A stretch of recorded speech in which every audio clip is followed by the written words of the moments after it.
Perkenalkan, nama saya Arkan. Saya akan mempresentasikan tentang paham ultranasionalisme Italia. Kisah ini dimulai pada akhir abad 19. Niat hati ingin Afrika Utara. Italia hanya bisa gigit jari karena langkah mereka terhalang oleh Prancis yang sama-sama berambisi menguasai Afrika Utara. Hubungan keduanya semakin panas saat di waktu bersamaan Prancis dan Italia ingin menguasai Tunisia. Namun, dunia internasional lebih berpihak pada Prancis. Akhirnya Italia harus puas dengan hanya menguasai Libya. Mereka memiliki musuh bersama Prancis. Italia diajak bergabung dengan aliansi Jerman dan Austria-Hungaria hingga pada tahun 1882 Italia, Jerman, dan Austria-Hungaria melakukan perjanjian Triple Alliance. Inti dari perjanjian tersebut adalah setiap anggota harus saling melindungi jika salah satu dari mereka ada diserang oleh negara lain. Singkat cerita, konflik di Eropa Tenggara memanas. Pada tahun 1912 terjadi Perang Balkan. Negara-negara bekas jajahan Kekaisaran Ottoman bergabung dan saling bantu-membantu untuk melakukan penyerangan balik terhadap Kekaisaran Ottoman. Negara tersebut diantaranya Yunani, Serbia, Bulgaria, dan Montenegro. Pada tahun 1913, setelah berhasil mengusir Kekaisaran Ottoman, negara-negara tersebut saling perang atas konflik sengketa wilayah. Serbia dan kaum nasionalisnya pada saat itu bercita-cita untuk membebaskan kelompok etnis Slavia di Bosnia dan Herzegovina yang berada di bawah kendali Kekaisaran Austria-Hungaria. Pada saat itu, kaum nasionalis Serbia merasa bahwa jika sekalipun Franz Ferdinand putra mahkota Austria-Hungaria naik tahta, tidak akan menyelesaikan konflik Bosnia dan Herzegovina. Maka simpatisan nasionalisnya yang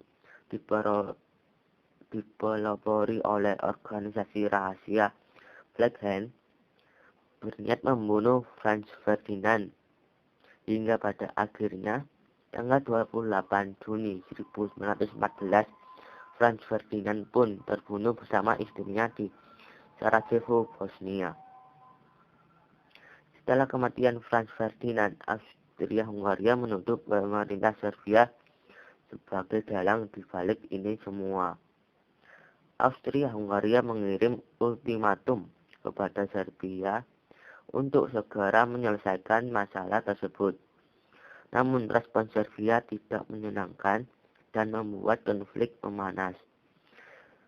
Karena tidak ada tindak lanjut, Austria-Hungaria pun menyatakan perang terhadap Serbia. Perang ini secara singkat menjadi meluas seiring negara lain yang ikut campur. Serbia didukung penuh oleh Kekaisaran Rusia, Prancis, dan Inggris, sedangkan Austria-Hungaria hanya dibantu oleh Jerman. Lalu di manakah posisi Italia? Italia berada di posisi netral. Mereka menganggap bahwa mereka tidak perlu membantu Austria-Hungaria karena isi dalam perjanjian Triple Alliance, yaitu anggota harus saling melindungi jika diserang oleh negara lain. Sedangkan Italia menganggap bahwa dalam perang ini Austria-Hungaria lah yang menyerang, bukan yang diserang. Memanfaatkan kondisi Italia yang netral, pihak sekutu yang dipelopori oleh Inggris dan Prancis membujuk Italia untuk ikut bergabung melawan Kekaisaran Jerman dan Austria-Hungaria. Bujukan tersebut tak tanggung-tanggung, sekutu berjanji akan memberikan Italia wilayah yang didambakannya sebelum Perang Dunia Pertama berkecamuk. Wilayah tersebut diantaranya pesisir Dalmatia, pesisir Adriatik, Tirol, Dresde, Florivallona, dan sebagai wilayah kekaisaran Ottoman. Italia yang tergiur oleh janji sekutu secara resmi ikut andil dalam Perang Dunia I. Sebuah pengkhianatan besar bagi Kekaisaran Jerman dan Austria-Hungaria, karena sebelum negara-negara tersebut menjalin romantisme pada perjanjian Triple Alliance. Singkat cerita, Perang Dunia I pun selesai dan Serbia beserta sekutunya dengan Italia di dalamnya memenangkan perang. Sayang seribu sayang, kekecewaan Italia muncul setelah Perang Dunia I berakhir. Buah manis yang dijanjikan oleh sekutu ternyata hanya iming-iming belaka. Italia hanya mendapatkan sedikit dari apa yang dijanjikan sekutu. Italia merasa telah dikhianati oleh sekutu. Pada saat itu, ada sebuah istilah untuk menggambarkan rasa kekecewaan Italia terhadap sekutu, yaitu Vittoria mutilata atau kemenangan yang termutilasi. Istilah ini pun secara dapat menyebar dan booming di tengah rakyat Italia. Siapa sangka istilah ini memicu pergerakan nasionalisme dalam politik Italia sebelum Perang Dunia II dan merupakan poin penting dalam propaganda fasisme.